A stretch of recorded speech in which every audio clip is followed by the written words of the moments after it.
लहर आने की आशंका बरकरार। राज्य सरकार ने पुरानी पाबंदियों के साथ स्वास्थ्य सुरक्षा सप्ताह 1 जुलाई तक बढ़ाया। राज्यपाल द्रौपदी मुर्मू ने की विनोबा भावे और नीलांबर पीतांबर विश्वविद्यालय की शैक्षणिक और प्रशासनिक गतिविधियों की समीक्षा। कुलपतियों को छात्र हित में दिए कई निर्देश। और देश भर में अब तक 31% हुई मानसून की बारिश। झारखंड में भी मानसून सक्रिय। राजधानी रांची समेत कई जिलों में आज भी पड़ी बौछारें।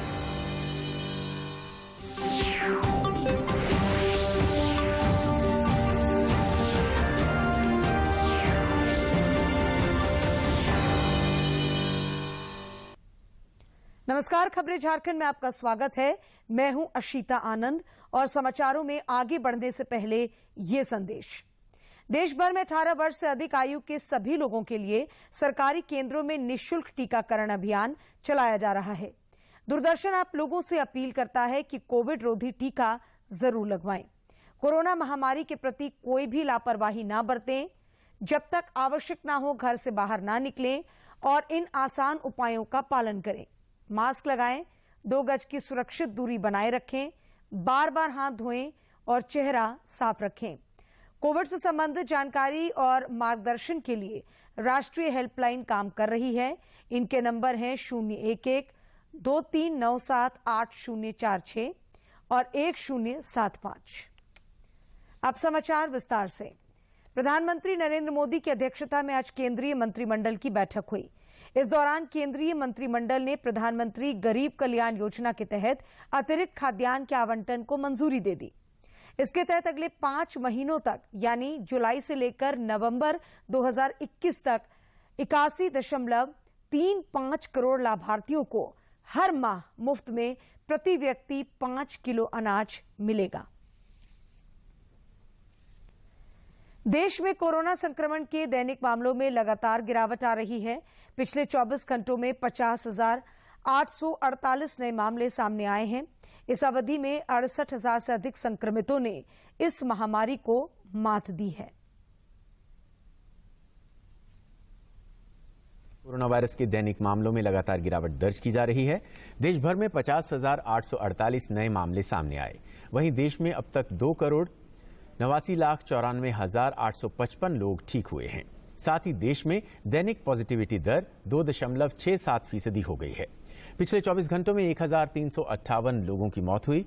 स्वास्थ्य और परिवार कल्याण मंत्रालय के मुताबिक पिछले 24 घंटों में 50,848 नए दैनिक मामले दर्ज किए गए। वहीं 68,817 लोग उपचार करवाकर स्वस्थ हो चुके हैं। लगातार 41वें दिन स्वस्थ होने वालों की दैनिक संख्या नए संक्रमित हुए मामलों से कहीं ज्यादा है, जिसके बाद देश में रिकवरी रेट बढ़कर 96.56% हो गया है। इस समय देश में सक्रिय मामलों की कुल संख्या 6,43,194 है, जो कि पिछले 82 दिनों में सबसे कम है। इधर झारखंड में अब कोरोना की रफ्तार धीमी पड़ गई है। पिछले 24 घंटों में 110 नए मामलों की पुष्टि हुई है और इसी अवधि में 180 संक्रमितों ने इस महामारी को मात दी है। इस प्रकार राज्य में अब तक कोरोना से ठीक होने वालों की संख्या 3,38,256 तक पहुंच गई है। राज्य में अब सक्रिय मामलों की संख्या 1,417 रह गई है। इसके साथ ही कोरोना से स्वस्थ होने की दर 98.10% हो गई है। राज्य सरकार ने आज अनलॉक के चौथे चरण की घोषणा की, लेकिन किसी भी प्रकार की रियायत देने से इनकार कर दिया। सरकार की ओर से जारी अधिसूचना में कहा गया है कि 1 जुलाई तक सभी पुरानी पाबंदियां जारी रहेंगी। इस बार की अनलॉक प्रक्रिया में अलग से किसी रियायत को नहीं जोड़ा गया है। केवल 1 सप्ताह के लिए इसकी अवधि बढ़ा दी गई है। गौरतलब है कि कोरोना संक्रमण के कारण पिछले करीब 2 महीने से राज्य में कई गतिविधियों पर रोक है। राज्य में कोरोना महामारी की वजह से पिछले करीब 2 महीने से जारी लॉकडाउन ने कई लोगों को प्रभावित किया है। इनमें देवघर के बाबा बैद्यनाथ धाम मंदिर के पंडा समाज सहित मंदिर के आसपास पूजा सामग्री बेचने वाले लोग भी शामिल हैं। इन लोगों की तकलीफों को देखते हुए जिला प्रशासन और मंदिर प्रशासन ने लोगों की तरफ राहत के हाथ बढ़ाए हैं। देवघर में लंबे समय से बाबा मंदिर बंद रहने के कारण पूजा पाठ कराने वाले पंडितों और पुरोहितों के अलावा छोटे दुकानदारों के समक्ष भुखमरी की स्थिति उत्पन्न हो गई है। ऐसे में मंदिर और जिला प्रशासन ने उन्हें राहत देने की पहल शुरू की है। अब इनके बीच खाद्य सामग्री और सूखा राशन वितरित किए जा रहे हैं। अभी तो वैश्विक महामारी में कुछ दिनों तक मंदिर जो है श्रद्धालुओं के लिए बंद किया गया है, अभी भी बंद है। तो जिसकी वजह से यहाँ के जो तीर्थ पुरोहित समाज है और आसपास में इसी के ऊपर निर्भर करने वाले दुकानदारों को तकलीफ से महसूस हो रही थी। आजीविका के संकट के बीच की जा रही प्रशासनिक पहल की धर्म पुरोहितों ने सराहना की है। प्रशासन के प्रति आभार जताते हुए पुरोहितों ने कहा कि सरकार को मंदिर खोलने पर विचार करना चाहिए। द्वारा जो ये राहत सामग्री दी जा रही है वो थोड़ी बहुत तो राहत जरूर मिलेगी, क्योंकि मंदिर बहुत दिनों से बंद है। और हम लोग तो यही कहेंगे जो इसको मंदिर खुलना भी बहुत जरूरी है। बाबा बैजनाथ जी का ये जो पहल, ये प्रक्रिया है बहुत अच्छा है, बहुत अति उत्तम है। ये राहत अभी तो 15 दिन तक तो चलेगा, इसमें तो कोई बात नहीं है। लेकिन डीसी साहब बाबा बैद्यनाथ जी का उन पर कृपा बना रहे, बस हमारा यही इच्छा है। और इसी तरह वो काम करते रहे और उनका प्रमोशन होते रहे। यह सही है कि मंदिर में श्रद्धालुओं के प्रवेश पर रोक होने के कारण पंडा समाज और आसपास के छोटे छोटे दुकानदारों के समक्ष आजीविका बड़ी चुनौती बन गई है। ऐसे में प्रशासन की ओर से दी गई राहत सामग्री से उन्हें कुछ हद तक राहत जरूर मिली होगी। देवघर से मनीष दुबे की रिपोर्ट।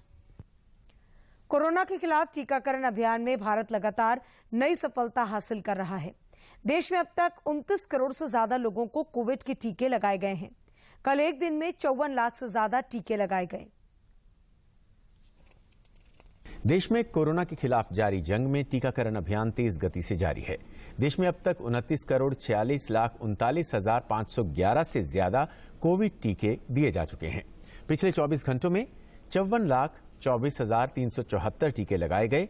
स्वास्थ्य मंत्रालय ने कहा कि महामारी पर नियंत्रण और प्रबंधन के लिए जांच, निगरानी, उपचार और कोविड अनुकूल व्यवहार के साथ टीकाकरण सरकार की व्यापक रणनीति का प्रमुख अंग है।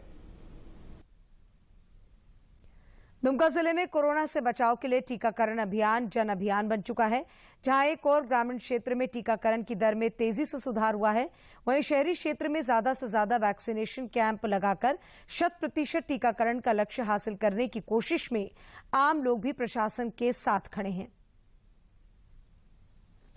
टीकाकरण केंद्र जाने के लिए वक्त नहीं निकाल पाने का बहाना बनाने वाले लोगों को टीका से आच्छादित करने के लिए दुमका जिले में अब पेट्रोल पंप और बस स्टेशन जैसे सार्वजनिक स्थानों पर भी कैंप लगाकर लोगों को टीके दिए जा रहे हैं। हम दुमका पेट्रोल पंप पे पेट्रोल भरवाने आए थे। हम आसनसोल जा रहे थे तो बीच में यहाँ कोविड वैक्सीनेशन हो रहा देख के रुक गए और माँ को अभी जो 45 प्लस का रेंज में पड़ती है उनका वैक्सीनेशन करवा रहे हैं। पहला डोज है, ये पहला डोज है उनका और बहुत अच्छा इंतजाम किया है। हाँ, ये हम लोगों को बहुत हेल्प हुआ। हम लड़ाइए, हम लड़ गए यार, सभी लेना चाहिए करुणा। दुमका शहर के दुधानी पेट्रोल पंप के ऑनर मुकेश अग्रवाल बताते हैं कि उनकी भी कोशिश है कि ऐसे प्रयासों के जरिए दुमका और देश को टीकाकरण से पूरी तरह आच्छादित किया जा सके और कोरोना की तीसरी लहर को रोका जा सके। सरकार के द्वारा जो पहल की गई है कि घर घर द्वार द्वार टीकाकरण एक बहुत अच्छा शुरुआत है और मैं सोचता हूँ कि आज सरकार ने ये जगह हमारा पेट्रोल पंप चुना। संपूर्ण लॉकडाउन के दिन हमारे पंप पर सेल भी कम रहता है, जिसकी वजह से इन्हें भी सुविधा हुई और हमें भी सुविधा हुई और ये लोग यहाँ पे लोगों का टीकाकरण हो रहा है, जो एक अच्छी बात है। और मुझे लगता है कि अगर ये टीकाकरण अभियान ठीक से चलता रहे तो हम कोरोना से का जंग जरूर जीत जाएंगे। बहरहाल दुमका अब उन जिलों में शामिल हो गया है जहां दैनिक संक्रमण के मामले में लगातार कमी आ रही है। यहां पिछले 4 दिनों में केवल एक नया केस मिला है, वहीं एक्टिव मामलों की संख्या केवल 33 रह गई है। जिले में अब तक 4,609 लोग कोरोना से संक्रमित हुए, जिनमें से 4,531 लोगों ने इस महामारी को मात दी है। से आर के नीरद की रिपोर्ट। राज्यपाल सह कुलाधिपति द्रौपदी मुर्मू से आज विनोबा भावे और नीलांबर पीतांबर विश्वविद्यालय के कुलपतियों ने अलग अलग मुलाकात की। राजभवन पहुंचे विनोबा भावे विश्वविद्यालय के कुलपति डॉक्टर M.N. देव और नीलांबर पीतांबर विश्वविद्यालय के कुलपति डॉक्टर राम लखन सिंह के साथ राज्यपाल ने दोनों विश्वविद्यालयों की शैक्षणिक और प्रशासनिक गतिविधियों की समीक्षा की। इस मौके पर राज्यपाल ने कहा कि चुनौती भरे इस काल में शिक्षक विद्यार्थियों का निरंतर मार्गदर्शन करते रहें। वे ऑनलाइन क्लास के साथ अपने व्याख्यान को YouTube जैसे सोशल मीडिया पर भी साझा करें। उन्होंने व्हाट्सएप ग्रुप बनाकर भी विद्यार्थियों का मार्गदर्शन करने का निर्देश दिया। झुमरी तलैया स्थित श्री दिगंबर जैन विद्यालय ने कोरोना संक्रमण काल को देखते हुए निःशुल्क ऑनलाइन शिक्षा प्रारंभ की है। राज्यपाल द्रौपदी मुर्मू ने आज वर्चुअल माध्यम से इसका उद्घाटन किया। इस मौके पर राज्यपाल ने कहा कि हम पिछले 1.5 साल से कोरोना की आपदा को झेल रहे हैं। कोरोना प्रसार पर नियंत्रण एक बड़ी चुनौती है, इसलिए स्कूलों को बंद रखा गया है। ऐसे में ऑनलाइन शिक्षा ही एकमात्र विकल्प है। इस मौके पर उन्होंने निजी विद्यालयों से अपील की कि वे अभिभावकों पर शुल्क के लिए अत्यधिक दबाव न दें। ये समय एक दूसरे का सहयोग कर आगे बढ़ने का है। भारतीय खिलौना उद्योग को बढ़ावा देने के लिए टॉयकथॉन 2021 का आयोजन किया जा रहा है। टॉयकथॉन के ग्रैंड फिनाले का आयोजन 22 से 24 जून के बीच हो रहा है। इसमें 2471 टीमें हिस्सा ले रही हैं। प्रधानमंत्री नरेंद्र मोदी कल ग्रैंड फिनाले के प्रतिभागियों के साथ वीडियो कॉन्फ्रेंसिंग के जरिए संवाद करेंगे। टॉयकथॉन का मकसद $100 अरब के वैश्विक खिलौना निर्माण मार्केट में भारत की भागीदारी को बढ़ाना है। खिलौना उद्योग एक ऐसा सेक्टर है जो तेजी से आगे बढ़ रहा है। देश में खिलौनों की मांग का महज 20% ही स्थानीय स्तर पर पूरा हो पाता है, जबकि 80% खिलौनों का आयात होता है। ऐसे समय में जब केंद्र सरकार आत्मनिर्भर भारत की दिशा में तेजी से आगे बढ़ रही है, खिलौना उद्योग को भी स्वावलंबी और वैश्विक स्तर पर प्रतिस्पर्धी बनाने का लक्ष्य रखा गया है। इसी अभियान के तहत केंद्र सरकार के विभिन्न मंत्रालयों ने मिलकर इस साल 5 जनवरी को टॉयकथॉन 2021 की शुरुआत की। टॉयकथॉन का मकसद भारतीय सभ्यता, संस्कृति, इतिहास और पौराणिक कथाओं के आधार पर ऐसे खिलौनों का निर्माण करना है जो सस्ते, सुरक्षित, पर्यावरण अनुकूल और ग्लोबल मार्केट के हिसाब से उच्च गुणवत्ता वाले हों। The 2,471 teams which are now a part of the finale, the 904 physical toys that have come up for examination, for contemplation, I'm sure give us many more exciting products to commercialize, many new innovative ideas. What I'm extremely buoyant about is over 1,500 digital and paper ideas that I'm sure Team AICTE and the Innovation Cell will sweep through. Toycathon 2021 के लिए देश भर के करीब 1.2 लाख प्रतिभागियों ने पंजीकरण कराया और 17,000 से अधिक आइडिया भेजे। इनमें से 1567 आइडिया का चयन ग्रैंड फिनाले के लिए किया गया है। एक तरफ आत्मनिर्भर भारत बनाने की योजना है। 10,500 करोड़ के आसपास का यह उद्योग है, जिसमें 80 से 85% जो टॉयज हैं वे आयातित होते हैं। उनकी जगह अगर हम भारतीय टॉयज लाएं तो न केवल विदेशी निर्भरता कम होगी, अपितु यहाँ के जो कारीगर हैं, जो हमारे कामगार हैं, उन्हें भी एक नया अवसर मिले। वर्तमान में भारत का खिलौना मार्केट करीब $1.5 अरब का है, जिसमें मुख्यतः आयातित खिलौनों की हिस्सेदारी है। इनमें से अधिकतर खिलौने भारत की सभ्यता, संस्कृति और विरासत को परिलक्षित नहीं करते। टॉयकथॉन 2021 का मकसद देश में ही खिलौनों का निर्माण कर स्थानीय खिलौना उद्योग को बढ़ावा देना है। Nishant Saurabh, DD news, Delhi. लोकसभा अध्यक्ष ओम बिरला के 2 साल का कार्यकाल पूरा होने के अवसर पर कल लोकसभा द्वारा आयोजित अखिल भारतीय पीठासीन पदाधिकारियों के वेबिनार में झारखंड विधानसभा के अध्यक्ष रविंद्रनाथ महतो भी शामिल हुए। उन्होंने लोकसभा अध्यक्ष को अपने कार्यकाल में की गई गतिविधियों के बारे में जानकारी उपलब्ध कराई। उन्होंने कहा कि उनके 1.5 वर्ष के कार्यकाल में झारखंड विधानसभा के 4 सत्रों में कुल 37 कार्य दिवस संचालित किए गए हैं। देश भर में इस बार अब तक 31% मानसून की बारिश दर्ज की गई है। इधर झारखंड में मानसून पूरी तरह से सक्रिय है और राज्य के कई हिस्सों में लगातार बारिश जारी है। राजधानी रांची समेत कई जिलों में आज भी हल्के से मध्यम दर्जे की बारिश हो रही है। मौसम विभाग ने अगले कुछ दिनों तक राज्य के अलग अलग हिस्सों में बारिश होने का अनुमान व्यक्त किया है। प्रधानमंत्री नरेंद्र मोदी ने कहा है कि कुछ ही हफ्तों बाद टोक्यो में ओलंपिक गेम्स शुरू होने वाले हैं। उन्होंने ट्वीट के जरिए भारतीय दल को शुभकामनाएं दी हैं। साथ ही उन्होंने जानकारी दी, ओलंपिक से पहले MyGov फोरम पर एक क्विज प्रतियोगिता आयोजित की गई है। उन्होंने खासकर देश के युवाओं से इस क्विज में भाग लेने की अपील की है।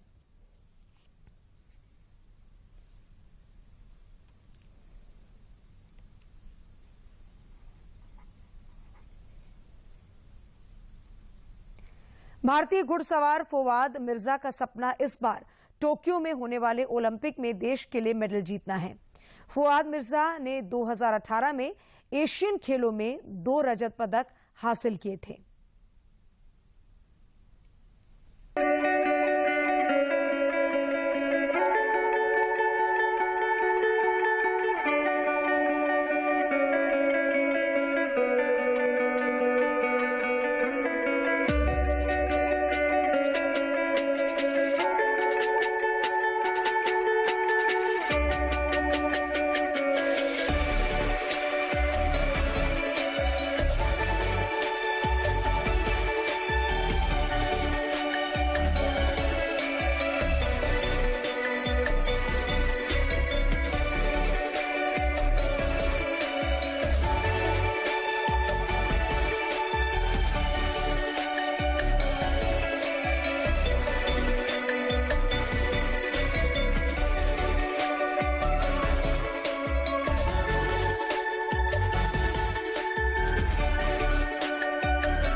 भाजपा के राष्ट्रीय अध्यक्ष जेपी नड्डा ने आज नई दिल्ली में जनसंघ के संस्थापक डॉक्टर श्यामा प्रसाद मुखर्जी को श्रद्धांजलि अर्पित की। इस मौके पर श्री नड्डा के अलावा केंद्रीय स्वास्थ्य मंत्री डॉक्टर हर्षवर्धन समेत भाजपा के कई अन्य नेता भी मौजूद रहे। भाजपा अध्यक्ष जेपी नड्डा ने श्यामा प्रसाद मुखर्जी को श्रद्धांजलि देते हुए लिखा, सांस्कृतिक राष्ट्रवाद की अवधारणा लेकर भारत की एकता अखंडता के लिए अपना संपूर्ण जीवन राष्ट्र के नाम समर्पित करने वाले जनसंघ के संस्थापक महान राष्ट्रभक्त श्रद्धेय डॉक्टर श्यामा प्रसाद मुखर्जी के बलिदान दिवस पर कोटि कोटि नमन। जमशेदपुर के साक्षी स्थित भाजपा कार्यालय में जनसंघ के संस्थापक डॉक्टर श्यामा प्रसाद मुखर्जी के बलिदान दिवस को आज स्मृति दिवस के रूप में मनाया गया। इस अवसर पर भारतीय जनता पार्टी के राष्ट्रीय उपाध्यक्ष एवं पूर्व मुख्यमंत्री रघुवर दास ने कहा कि डॉक्टर श्यामा प्रसाद मुखर्जी एक राष्ट्रवादी नेता थे। उन्होंने देश में एक विधान एक संविधान का नारा दिया था। इस दौरान पौधारोपण का कार्यक्रम भी आयोजित किया गया। दो विधान, एक देश में 2 कानून, एक देश में 2 झंडा नहीं चलेगा, नहीं चलेगा। 170 धारा 35 से समाप्त हो। माननीय प्रधानमंत्री जी ने श्रद्धांजलि देने का काम किया। डॉक्टर श्यामा प्रसाद मुखर्जी जहाँ भी होंगे उनकी आत्मा को आज जरूर संतुष्टि मिलेगी और इस तरह उनका सपना भारत। भाजपा अनुसूचित जनजाति मोर्चा के प्रदेश अध्यक्ष समीर ओरांव ने भी जनसंघ के संस्थापक डॉक्टर श्यामा प्रसाद मुखर्जी के बलिदान दिवस पर उन्हें श्रद्धांजलि अर्पित की। इस दौरान उन्होंने पौधारोपण भी किया। केंद्र सरकार ने शहरी क्षेत्र के गरीबों को सस्ता घर मुहैया कराने के लिए झारखंड समेत 6 राज्यों में लाइट हाउस प्रोजेक्ट की शुरुआत की है। झारखंड में राजधानी रांची के जगन्नाथपुर में इस परियोजना का काम चल रहा है।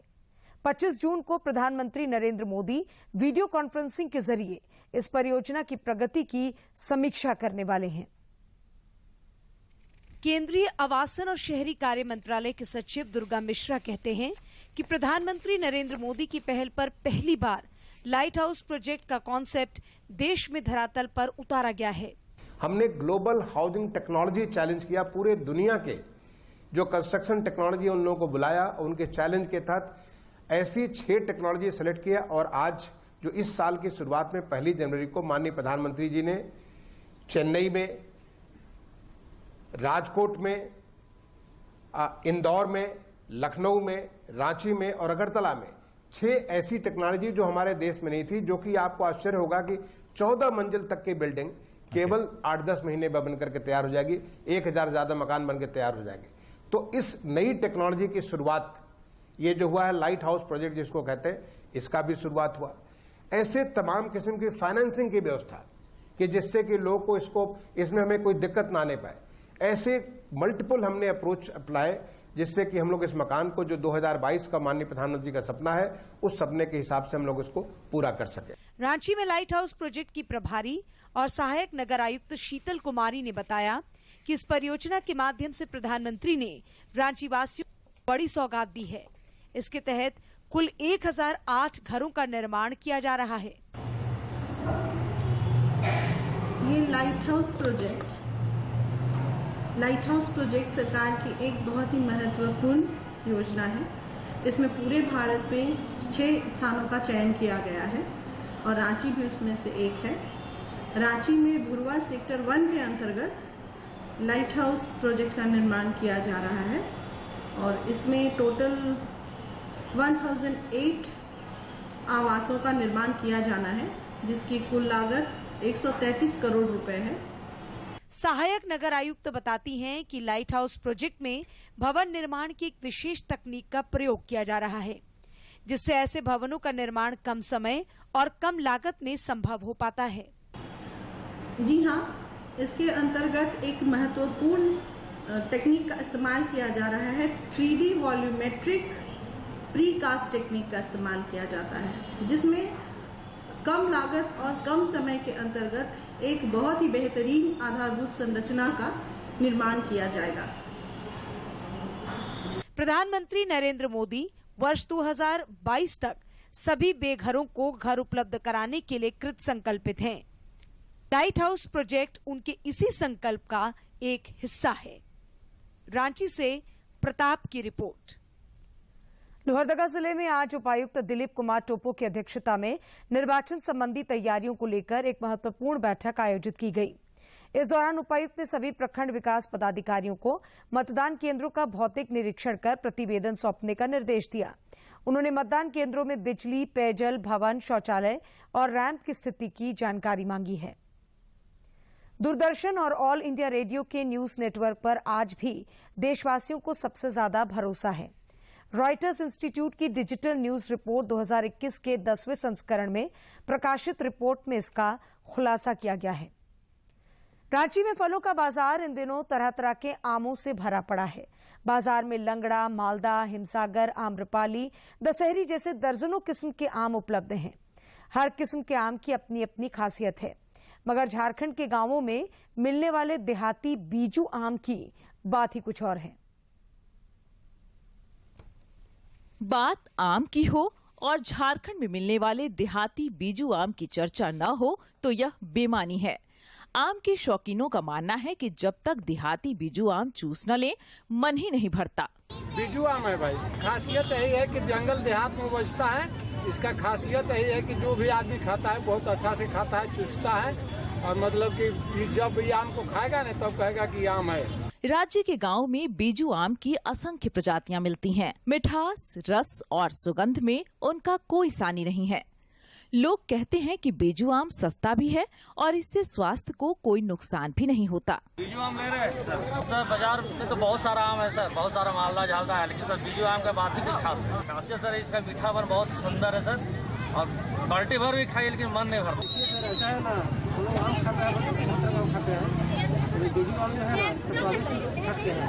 जानकारों की माने तो अचार और चटनी निर्माण में भी बीजू आम का कोई विकल्प ही नहीं है। यही कारण है कि राज्य में मिलने वाले आमों में देहाती बीजू आम प्रमुखतम फल बना हुआ है। रांची से प्रताप की रिपोर्ट। देवघर के जसीडीह थाना क्षेत्र में पुलिस ने 3 अपराधियों को गिरफ्तार किया है। अपराधियों के पास से 3 हथियार बरामद किए गए हैं। देवघर एसडीपीओ पवन कुमार ने बताया कि गिरफ्तार किए गए अपराधियों का पुराना आपराधिक इतिहास रहा है।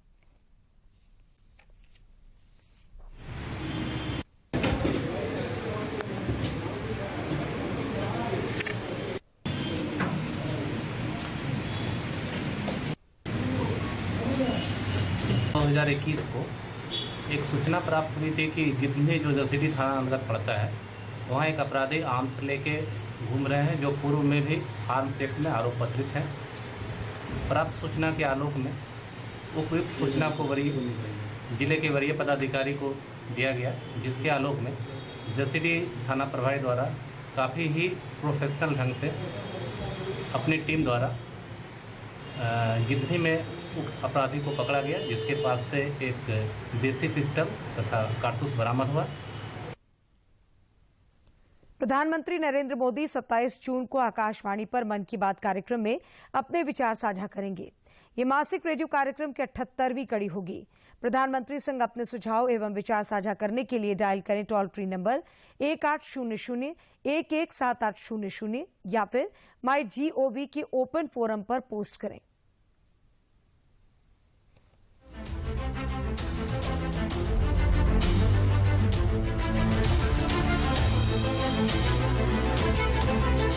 मन की बात। माननीय प्रधानमंत्री श्री नरेंद्र मोदी भारत की जनता से साझा करेंगे अपने मन की बात रविवार 27 जून सुबह 11 बजे। माननीय प्रधानमंत्री के प्रसारण के तुरंत बाद मन की बात का प्रादेशिक भाषाओं में अनुवाद आकाशवाणी और दूरदर्शन के संबद्ध प्रादेशिक केंद्रों से किया जाएगा। मन की बात के प्रादेशिक भाषाओं में अनुवाद का पुनः प्रसारण रात 8 बजे आकाशवाणी और दूरदर्शन के सभी प्रादेशिक केंद्रों से किया जाएगा। तो याद रखें, रविवार 27 जून सुबह 11 बजे मन की बात। पूर्वी सिंहभूम जिले के जमशेदपुर में कोल्हान के पुलिस उप महानिरीक्षक राजीव रंजन सिंह की अध्यक्षता में एक बैठक संपन्न हुई। बैठक में जिले के सभी आला पुलिस अधिकारी मौजूद रहे। इस बैठक में ट्रैफिक संबंधित नया कानून को लागू करने और नशीले पदार्थ की तस्करी के खिलाफ टास्क फोर्स गठन कर अभियान चलाने का निर्णय लिया गया। बाद में पत्रकारों से बातचीत करते हुए डीआईजी ने नए ट्रैफिक कानून की जानकारी दी।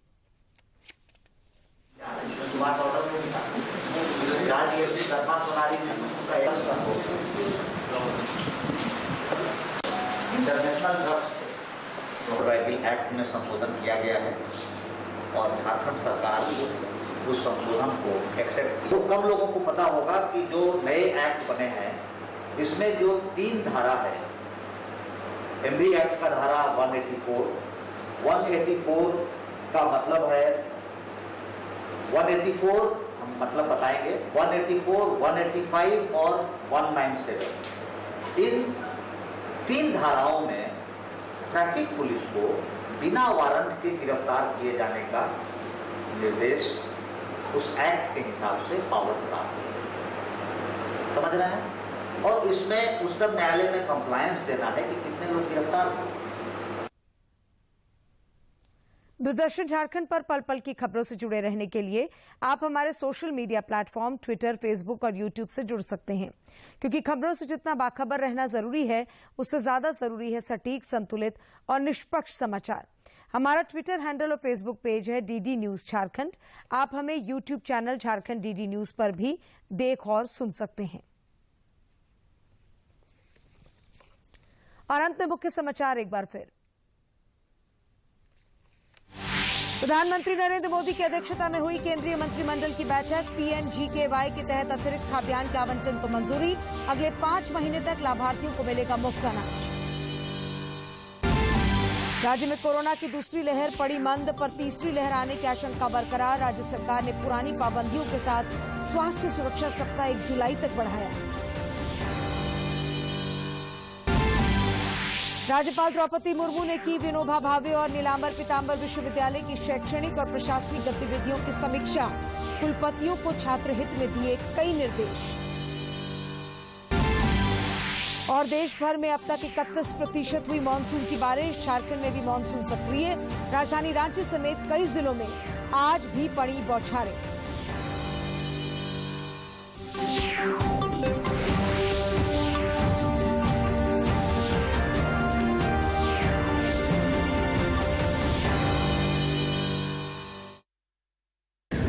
कब आएगा? अभी आएगा। अरे बोलो ना माँ, कब आएगा?